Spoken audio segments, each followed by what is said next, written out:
I'm a writer. I'm a storyteller. And I'm also a wife and a mother. When I was young, in my high school yearbook, someone decided to put under my name Kind. And I loved it. I loved it. I am kind. And as I've grown older, I've been able to parlay that into compassion. I'm also an encourager. And I think they got it right a long time ago.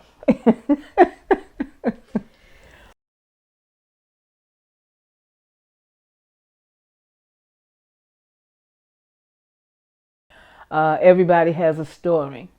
And sometimes God is telling you to get that thing down, make it tangible, put it in print. And what my role is with that when I'm trying to help someone is to make sure they get all the details of their story down, that they don't skip anything, that they get down what they meant to get down.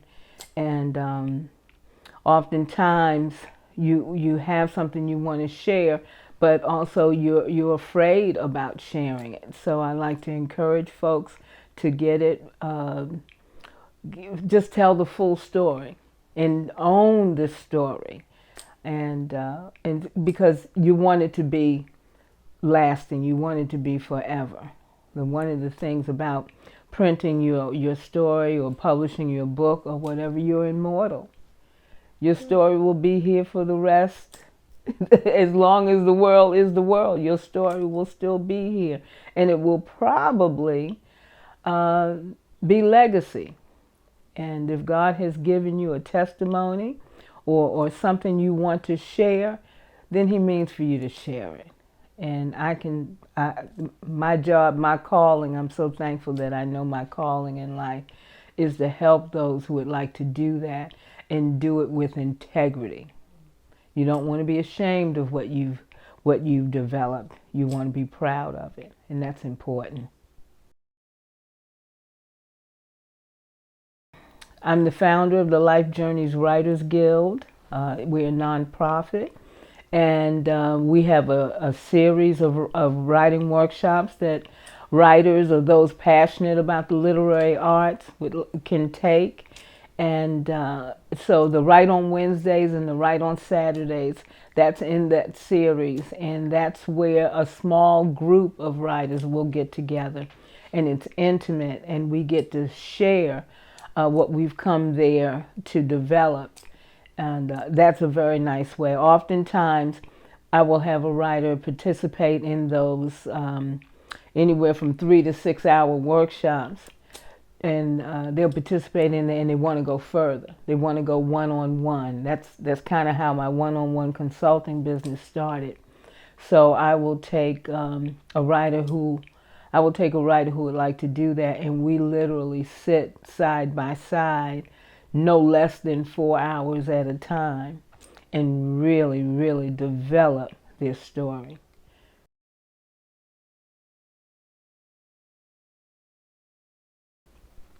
Literary therapy, it's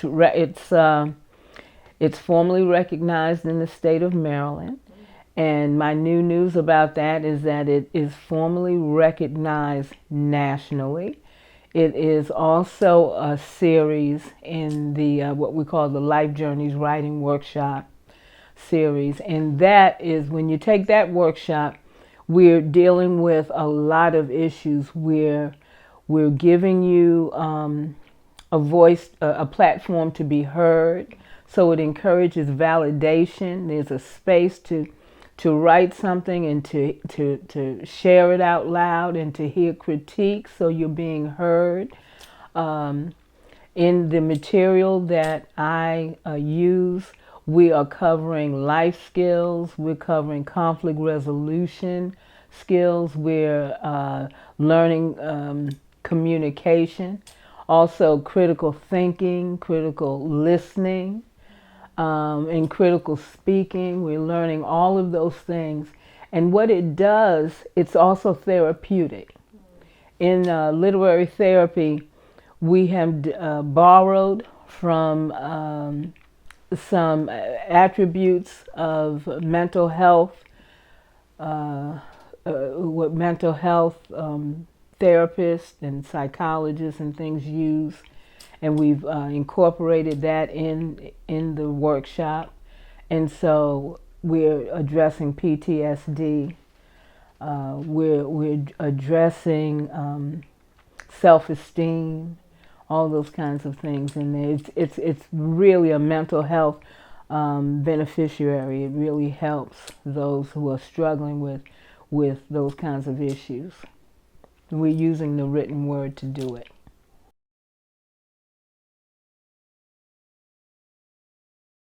Writing is a solitary sport. You're by yourself when you're doing it. So a lot of writers are shy. The problem with that is as the industry of publishing grows and grows, there are sharks out there taking advantage of those. Writing and developing a story is almost like giving birth for men and women. You're conjuring up something out of your soul, and this thing means something to you. Well, whenever that happens, there's a faction out there who's playing to those sensibilities. And I fell victim to those sharks myself, because I thought I knew the industry. I was already a journalist, and I was working for. I had already worked for the Washington Times, and I was a contract freelancer for the Washington Post. But I knew that I wanted to do creative writing, and the first bit of writing I did, I found an editor that whom I wanted to look at my work and all of that. And that person turned out to be unscrupulous. And it broke my heart. And she took my money. I found out that she had taken money from other writers who trusted her, and she moved out of the area. And I didn't even have her real name. So I was crushed. And what I thought was, I said it had to be a reason that happened to me. I thought that God was telling me, you're going down the wrong path. Don't write. That was my initial thought. And later I figured out he was saying, help not to let this happen to anybody else. And I'm so thankful that he straightened me out on that. And that's when I started the Life Journeys Writers Guild. And I didn't even feel validated enough to start an organization, but God said to me, well, I know you don't know everything, you'll never know everything, but when you learn something, share that. When you learn some more, share that. And just keep going, just keep it moving.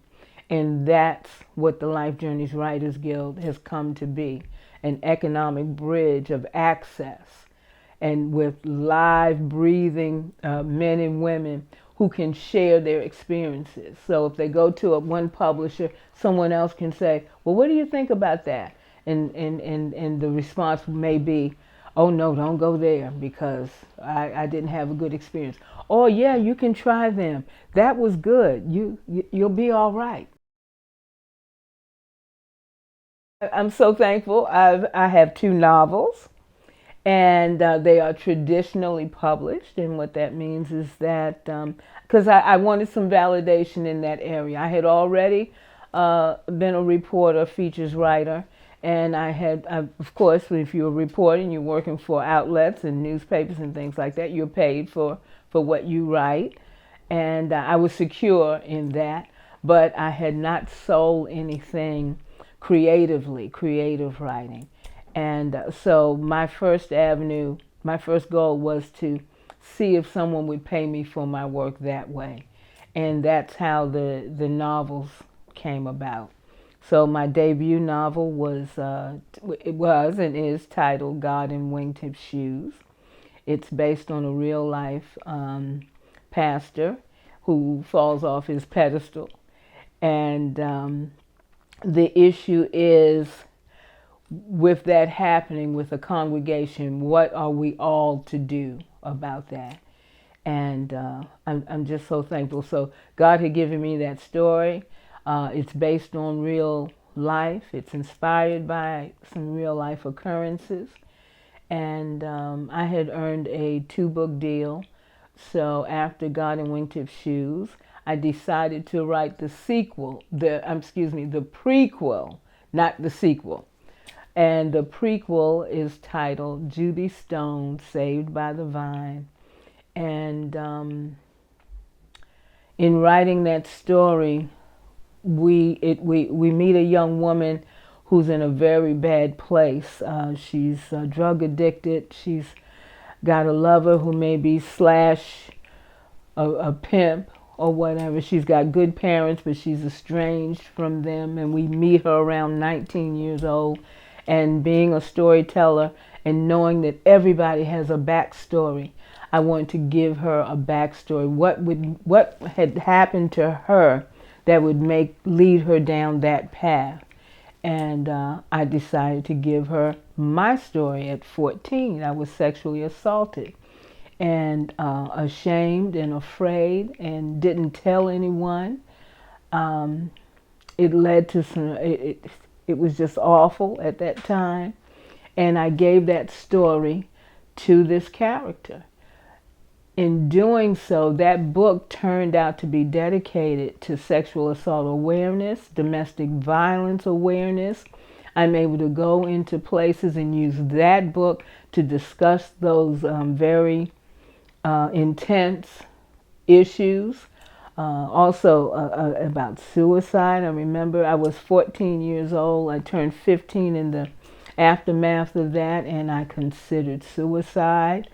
And because that 15-year-old person couldn't see the future of how wonderful her life would be.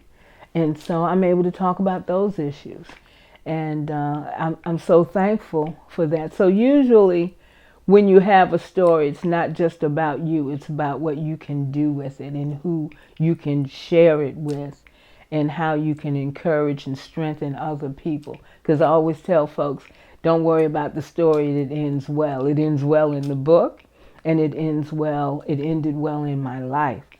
And those 2 novels give a platform to talk about serious issues in a safe environment. And that's also what literary therapy does too. We talk about suicide prevention in literary therapy. We handle those issues. And then I have my novella, The Prison Plumb Line. That came about because my literary agent, I kept calling her when I first signed the contract, and paraphrasing, she said, she wanted to say, quit calling me. I know you have something else to do.